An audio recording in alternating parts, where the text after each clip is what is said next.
Hello everyone, and welcome to the fourth in a series of webinars by digitalfirst.com for the Accountech.Live Expo, opening this November 13th and 14th in sunny Melbourne. My name is Sholto McPherson. I'm editor of digitalfirst.com and head of content for Accountech.Live. Thank you for spending your lunchtime, eating your salad at your desk, listening to this webinar. Today, we're going to have a quick chat with another presenter from the Accountech.Live Expo on a topic that is a little left of field. We're also coming to you direct all the way from San Jose, where I've been at the Intuit QuickBooks Connect conference. Been fascinating, if slightly exhausting time. Did you know that there is another profession that is going through a very similar journey to accountants, fighting off technology-driven disruption, threatening to be replaced by AI, the usual way of business no longer good enough to run a successful practice? Yes, we're talking law firms. Some law firms are meeting the challenge head on. We have one of the top 10 firms in Australia on the show today, which has built a technology team to turn highly requested legal services into online products. It's a fascinating strategy that holds many lessons for accountants. The woman behind this initiative is Berys Amor, Head of Technology from Corrs Chambers Westgarth.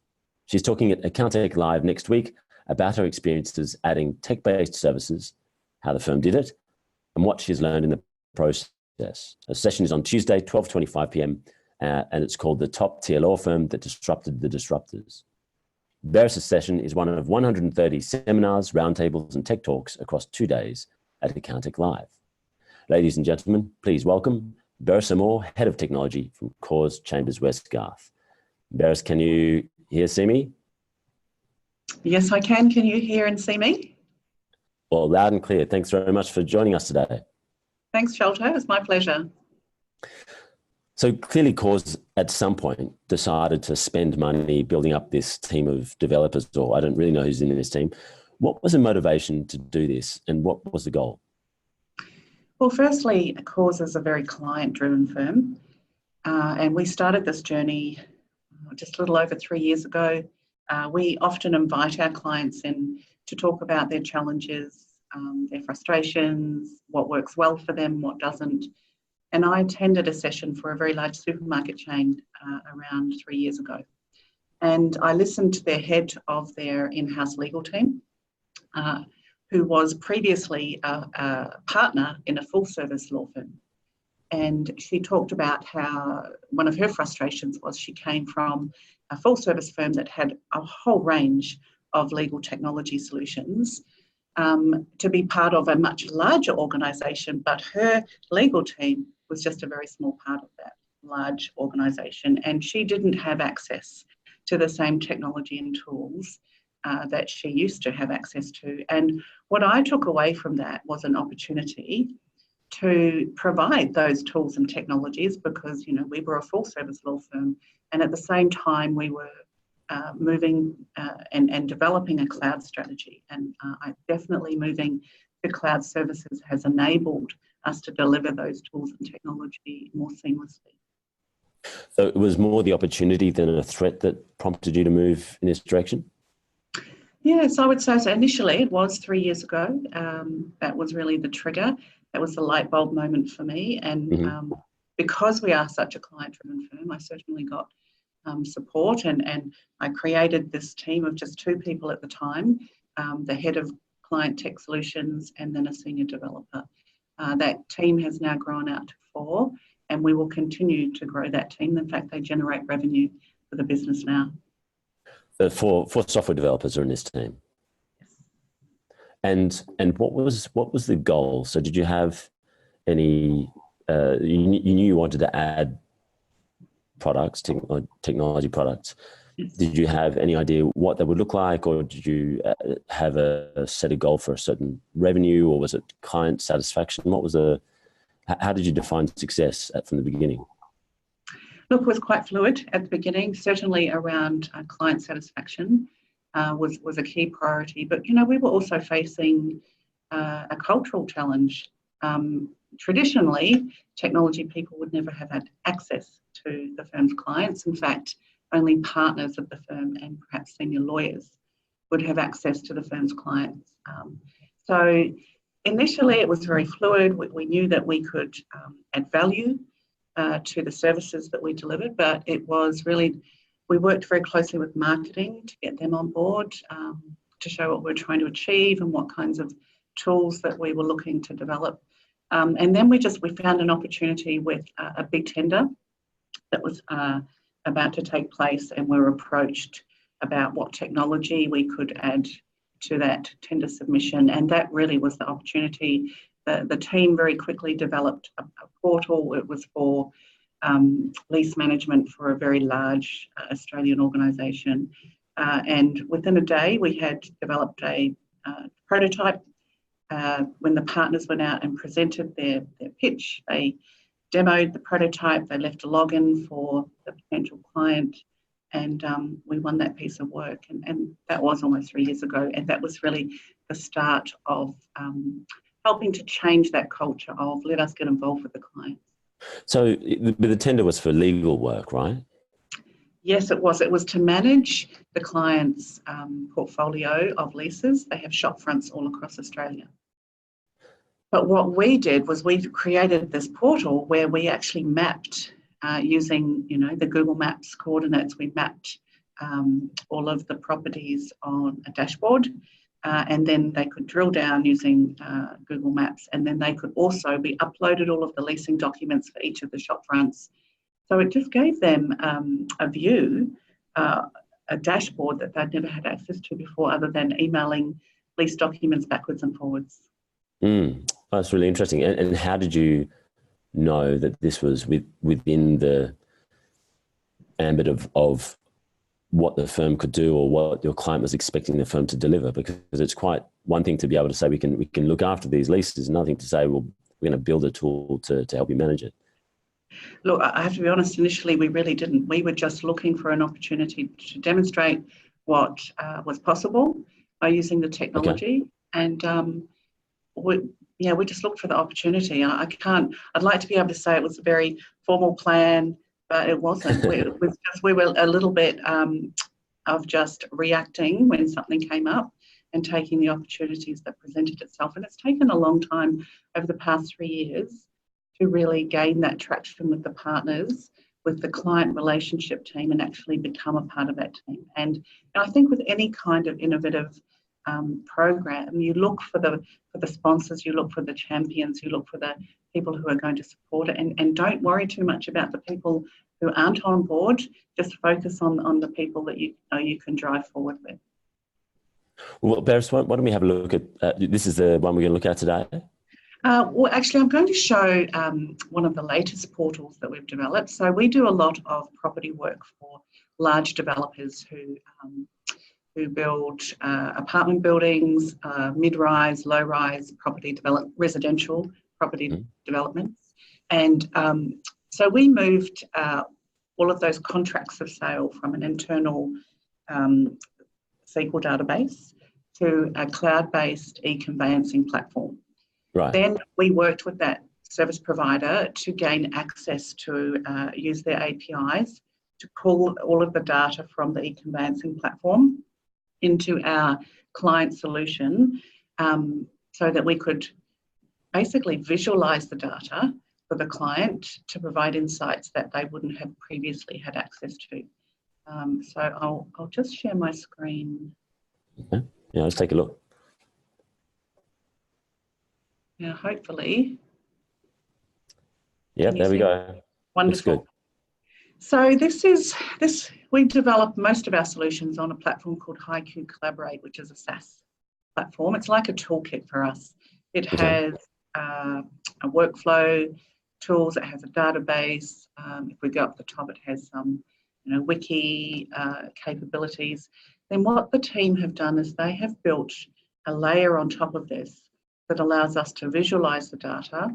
It also allows us to use those APIs. So this layer we put on top is also an API broker, so that we can seamlessly pull in information from other web services. So as you can see here, Planet is the actual e-conveyancing system.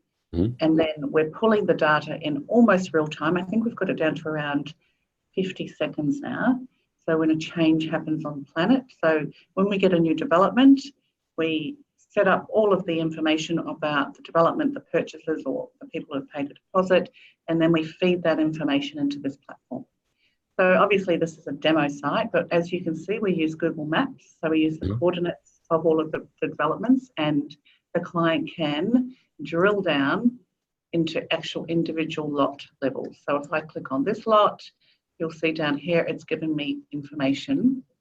And you'll see here that I can also, as a client, generate a welcome letter. So we've used, again, some of the tools on the platform to take some of the metadata or key data fields, plug them into document generation, and then the client can generate a letter on the platform. We've also integrated this with DocuSign. So the client can also then initiate the electronic signing of a document on the platform as well. But I'm just going to go back here again. Let me just go back to all developments. Oops, sorry. To the dashboard. So you'll see down the bottom here, again, we're just taking the data and we're visualizing it to give the client insights they didn't have before.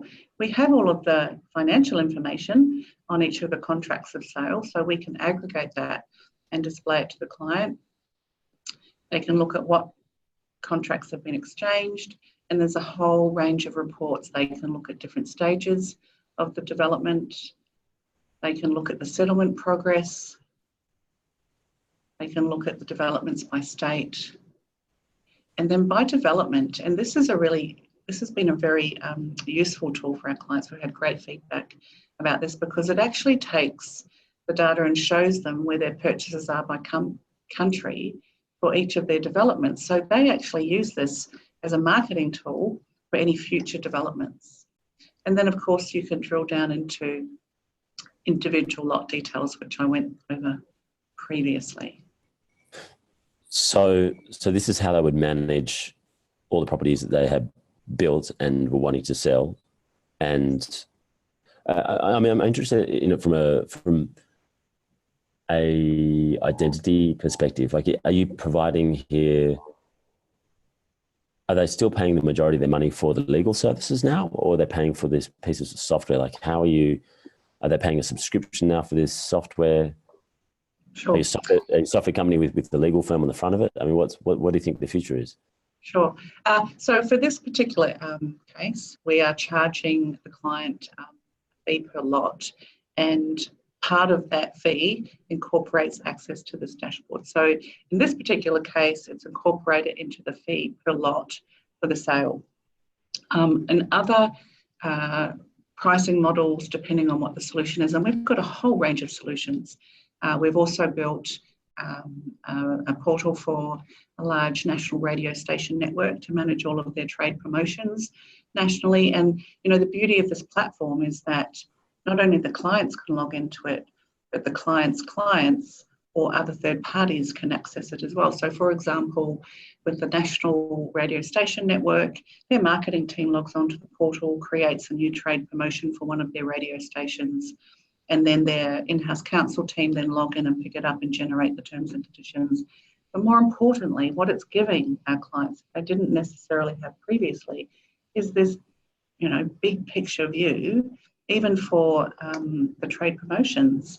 At any point in time, that client can have a look and see what promotions are in progress in each state and each radio station, any future promotions, and actually look back and see what promotions have been run as well. And as we build up more and more data on these platforms, you know, we can then start to really deliver some insights, perhaps around, like I said before, potential new developments, what areas we could pull in information about different demographics in different regions.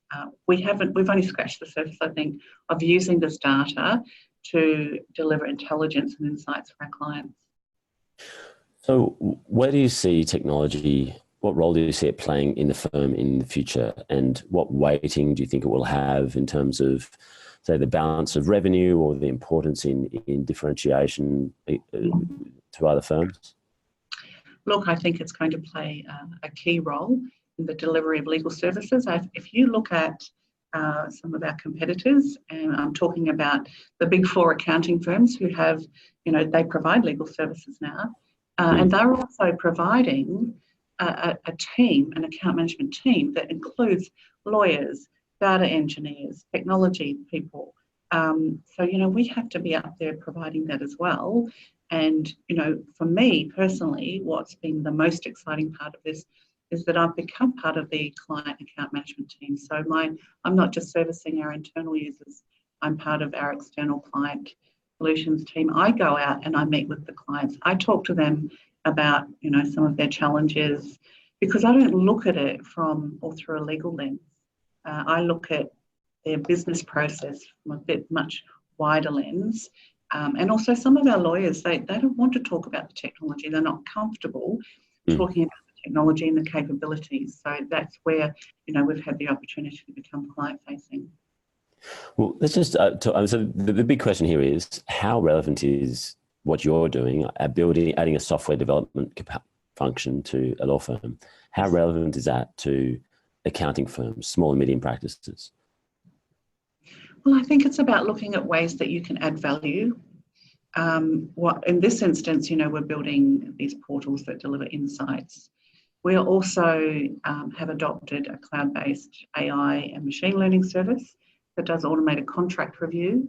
And initially we were looking at using it internally, but also we're looking at now providing that to our clients as well. And again, it's about the fact that we have access as a law firm to technologies specifically for legal services that our clients don't. And I would imagine, I could be wrong, but I would imagine it might also be true for accounting firms, that you would have software that's tailored to accounting that your large clients may not have access to.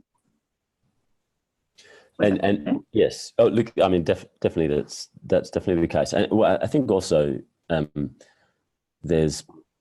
would you say there's a possibility for an accounting firm to take an off-the-shelf SaaS package and to use it as a service for to pick an industry like you have here, and take a SaaS platform and use it to provide services such as, I mean, maybe a front end like you've done with DocuSign or something along those lines, without having to hire a whole software development team?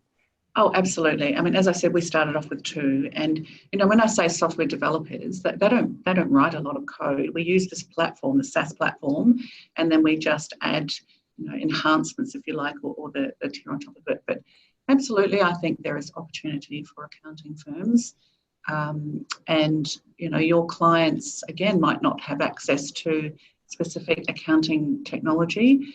And also another thing we've found with our clients is our clients are the in-house counsel teams, just as I presume accounting's clients are the financial people. And they don't have a technology budget. They have a legal services budget. One of our clients I've even offered for one of our other cloud-based document management systems, which they wanted to utilise our buying power and leverage our experience with that system. But we said if you wanted to go directly to the service provider, I've spoken to them, you can still leverage our buying power. However, you would contract directly with them. And they actually said, we don't want to do that because then we have to go via our procurement department. Whereas if we procure these services via our law firm, it's part of the legal services spend. And that's been another opportunity for us, is that these in-house legal teams, they don't have an IT budget and they don't have access to IT people that are experts in legal technology.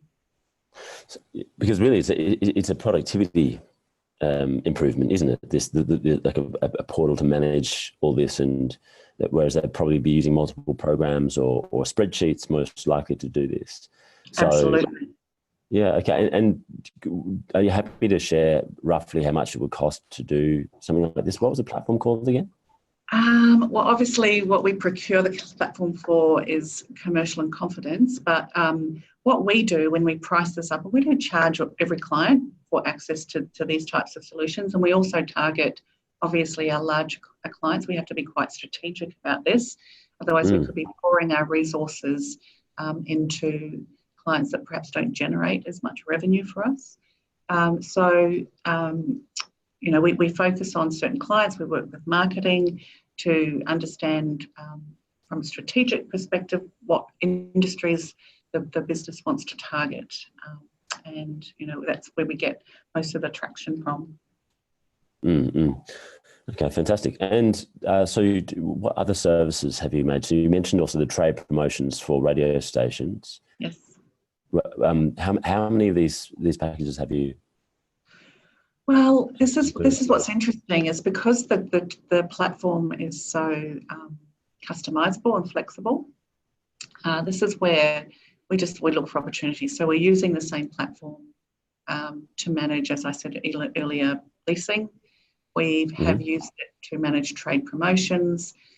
We also then have developed document generation. So at the conference, I will be playing a video on one of our solutions called Corrs Edge, which we developed for the startup community who don't have access to a full service law firm. So we created this platform using the same underlying technology.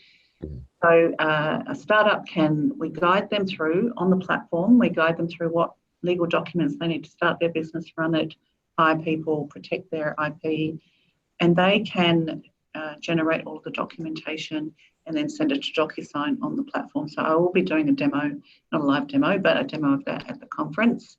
So that's another use case. When we showed some of our corporate clients what we've done with Corrs Edge, they said, this is fantastic, that you can do it's basically self-service of legal documents.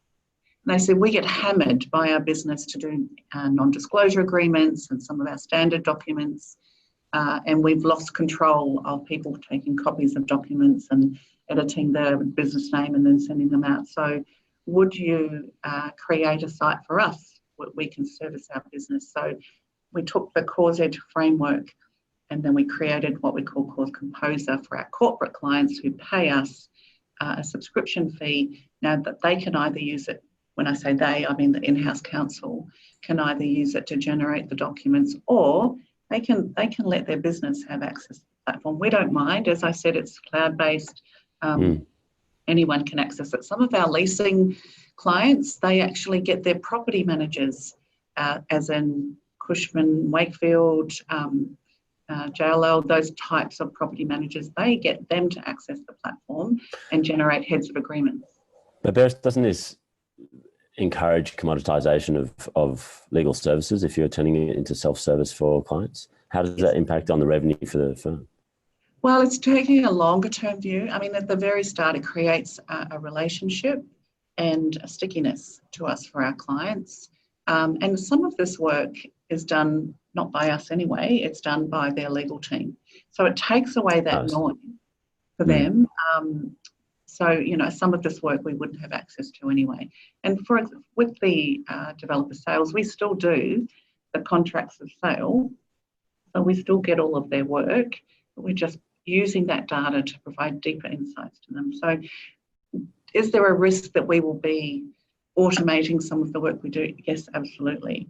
Is there a risk that if we don't do this, somebody else will? Yes, absolutely. And do you believe that overall the revenues for law firms will fall, become commoditized, or do you think you'll be finding other ways to charge, like you have with the software here, or new services that your clients might need to that will maintain that revenue or increase that revenue? Look, I think the way that law firms will generate revenue will change. I mean, we'll never lose, for very complex legal matters, legal expertise. I think we're a long way from replacing that with technology. What we're doing is using technology to enhance the services, make them more efficient. From that perspective, I mean, the AI service we're looking at doing, that we're using for automated contract review and M&A due diligence, yes, it cuts down the time that junior lawyers would spend reviewing thousands and thousands of documents and looking for areas of risk. But again, you need to be more competitive. I mean, Australia's legal market is very, very competitive compared to, say, the US and the UK. And I know that firsthand as being a knowledge advisor to the International Legal Technology Association. And because of that, because of the competitiveness of our market, law firms down here are doing some really innovative and and creative things. We've been shortlisted several times for International Innovation Awards for the legal industry. So, we're doing some really exciting stuff down in this region because of the competitiveness of the market, and we have to look for other ways to add value and generate revenue. And just finally, how would you suggest that other professional services firms foster that culture of innovation that you have done at Corrs and that you say other law firms in Australia are doing? Yeah. How's that culturally come about? Sure. Look, I think that you have to look for the opportunities, and if you can have access to listen to your clients and find out some of their challenges and frustrations. I mean, innovation comes from finding a frustration, doesn't it? So that's one thing I would suggest. The other thing that has worked for us, and I have spoken to a lot of my peers about this, including firms in the UK and the US, one of the things that has allowed us to get this traction is that creating a team, a client tech solutions team, that is separate from business as usual. So they were almost ring-fenced and have only ever worked on client-facing solutions, and that caused a little bit of tension within, the technology team. It was almost like, well, how come they don't get caught up in any of the business as usual? But if we hadn't separated them, we wouldn't have made such progress so quickly. And certainly firms I've spoken to in the UK who have also said, how did you do this? How did you get here? I've said, we separated them and they only focus on external facing. And one firm I spoke to, a very big UK firm, said, well, we were actually looking at automating all of our internal systems before we looked external. I said, that's great, but you'll never get there. If you just focus on internal systems, you will never get to the point where you can spend time on the external. So I would say that's definitely a strategy that has worked for us. Okay, fascinating. Berys, thank you very much for today. We're coming up on the half-hour mark, and everyone needs to get back into the network and get back to work. But don't worry, you can hear all the gory details of Berys' session at Accountech.Live. The session is called again, The Top Tier Law Firm That Disrupted the Disruptors. It's on Tuesday, 13th of November at 12:25 p.m. And again, a reminder, Accountech.Live, it's free to attend. If you're an accountant or bookkeeper who registers before November 12th, costs $60 afterwards. So I look forward to seeing you all next week on Tuesday and Wednesday. Berys, again, thank you very much for your time. I look forward to hearing the rest of your presentation, and have a good weekend. You're very welcome. Thanks so much. And thanks everyone for listening. Thanks again. Thanks, Berys. Bye-bye. Bye.